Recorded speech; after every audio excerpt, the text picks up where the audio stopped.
Shout out to Black Myth Wukong. We're taking a look at a chart right here that shows the most wish-listed upcoming Steam games, which was accurate to a couple of days ago, meaning that there might be a bit of a change, but I'm taking a look at some of these tertiary numbers that are on here, and brother, by the time that this game launches, okay, at the end of August, those 472,000 followers, you're going to be in for something incredible, okay? This is the most wish-listed game above the sequel to Hollow Knight, which was a huge success, ahead of Monster Hunter Wilds. And I understand that Monster Hunter Wilds probably isn't coming out. I think it has a temporary release window of 2025, whatever that means. You know, that could be at the beginning of the year, it could be at the end of the year, but looking at the rest of that list, not a lot of AAA, a lot of indie that's on there, but that's just Steam, of course. But 472,000 followers, top wish-listed game. That's what a lot of studios in today's day and age, okay, especially when you have a multi-platform release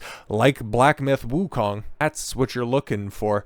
Just the access to people, because wishlist doesn't mean that you're pre-purchasing it, okay? You're not doing the old pre-order scam where you're putting down your money in anticipation. It's just simply signing up for a mailing list. So it's just a couple of clicks, but it's also one of the most important and difficult things for any type of creator to do when it comes to their base. So why does this suit AA game? Because Game Science by no means is a, big AAA Ubisoft, EA, Bethesda type publisher. They're just simply trying to put out a game that they are passionate about, and that by the response to this stuff, they also have a fan base that is very passionate. And why did they become so passionate? Well, if it wasn't obvious from the last time we talked about this, the media is in a tizzy over this stuff, mostly because, well, Game Science decided to flatly turn down the extortion efforts of Sweet Baby Inc. We talked about this time and time again. What they were trying to do,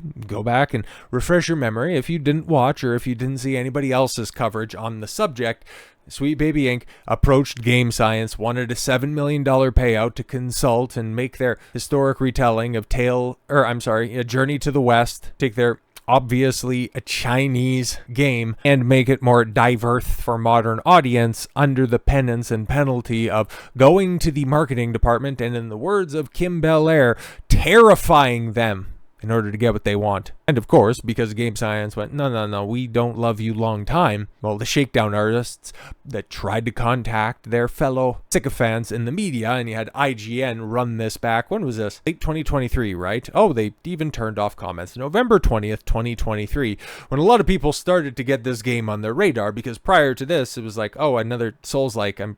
Looks good. Some of the gameplay looks fine and all that stuff. I'll keep it on the radar, but the moment that you have mainstream gaming decide to run a narrative like this, indie Souls like Black Myth Wukong has seen widespread acclaim since its reveal, because the gameplay reveal looked tight, but the studio behind it, Game Science, has long been plagued with accusations of sexism that reflect wider issue in the Chinese game industry. Here's our report, and I'll just go ahead and save you on that report and just point you to the community notes on this one. The sexist quotes shown in the article are poorly translated. Accurate translation show the statements being vulgar, but definitely not sexist. IGN reporting on these fallacious, unverified claims as though as though their fact is yellow journalism. Wow! Is that racist? Is that sad? Anyways, which community notes were made to combat. Wow, man. Okay, I've got a lot of problems, especially recently with community notes, but that right there,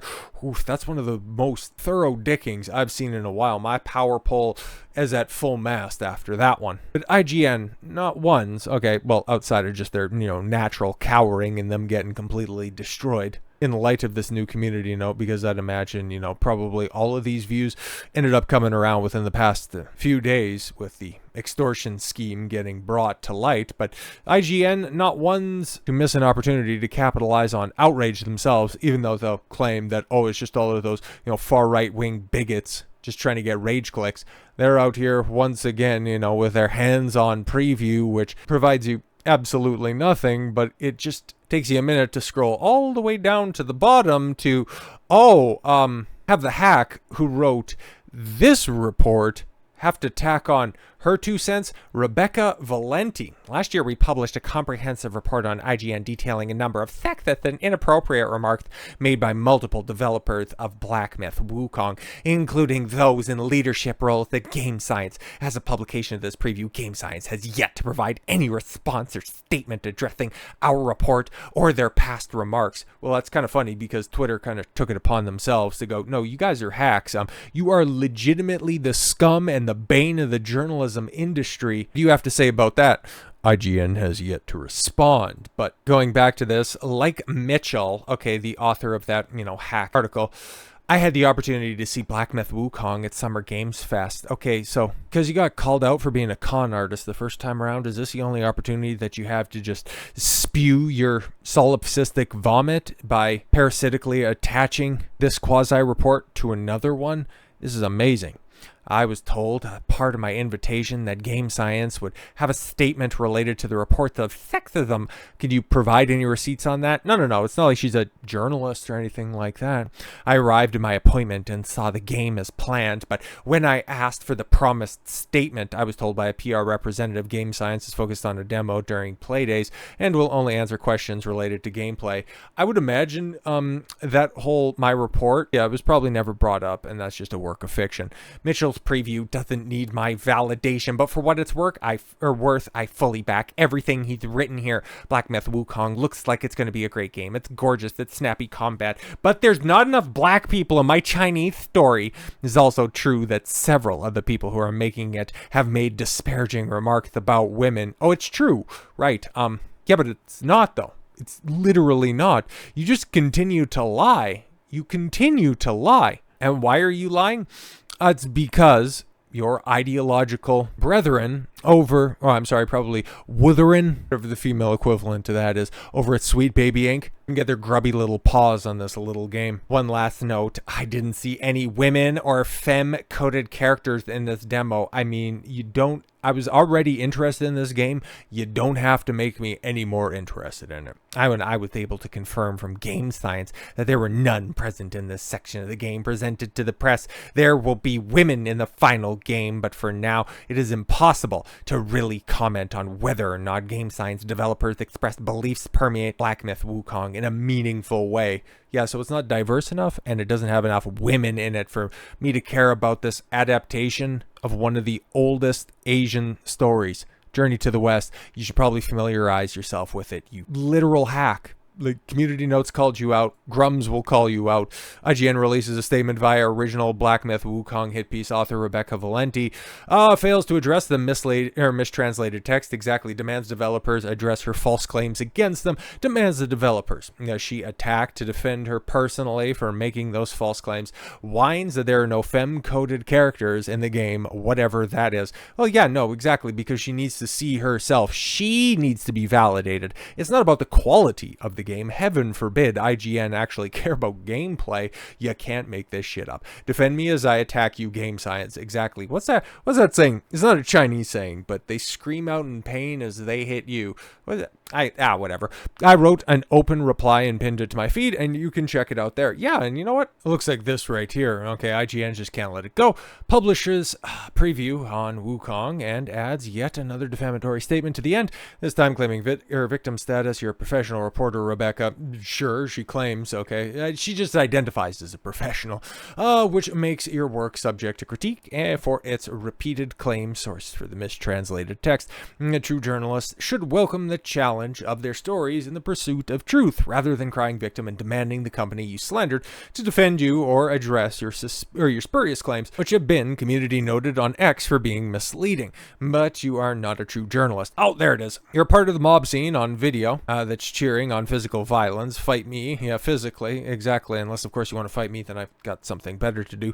No, when your narratives are challenged, you and your journalism crowd willingly put yourself forward as enemies of the truth, as combatants and not journalists. You committed the cardinal sin of journalism. You made yourself the story, addressing the mistranslated text. Defend your work instead of running, hiding, and protecting, while claiming you are some sort of innocent non-party, and after repeatedly instigating these slanderous claims from your very vast platform on IGN, even as you do now. Exactly. And that's what they do, man. Okay, they have nothing. They know. they know that their job security is tenuous at best, and they aren't skilled or qualified enough to, transition off to, not in the way that they're normally accustomed to using the term transition, but to move off to a different ship once this one, IGN, eventually does sink or gets sold off like every other gaming rag. Kotaku is literal weeks away from closing its door. Every other brand under the GO brand that was worth a damn has been sold off this year. And once everybody is done and dusted with Alyssa Mercante, why do you think, anybody would be inspired to go back to Kotaku, which I don't think drives any engagement to begin with. It's only when they say something exceptionally stupid, but I kind of think that their 15 minutes of fame is up. And when it comes to reporting on games, normally what these outlets were designed to do, they don't do any of this stuff. They just attack games for just not adhering to their own ideological pursuits, which is just not helpful to anybody. It's like, excuse me, miss, can you talk about the quality of the game? No, it doesn't have enough women in it. And that's kind of what they're relying on. They're waiting until the end of August to simply complain about the quality of women that are in it. And I forget which game this Western female protagonist is in, but the one on the right, well, that's going to be one of the women, one of the femme-coded characters in Black Myth Wukong. See why they hate this game so much? See why the endorsement of an IGN, GameSpot, Kotaku is simply the kiss of death in 2024. Meanwhile, derision and lies is an endorsement greater than Miyamoto himself descending from the offices of Nintendo of Japan. This is where we're at. This is unquestionably where we are at when it comes to the gaming space. Things that come out of the East. Korea in the form of Stellar Blade. Final Fantasy VII Rebirth in the form of Japan. I got the reference in right there. And then Black Myth Wukong coming out of China of all places. China looking like the strong-willed, ideological, pure betters of Western journalists. Never thought I'd see the day, but strange times makes for strange bedfellows. So with all that said, thank you all very much for the gift of your time. I've been Don Consuelo. I want you to follow your gut and get after it. Take care, everyone.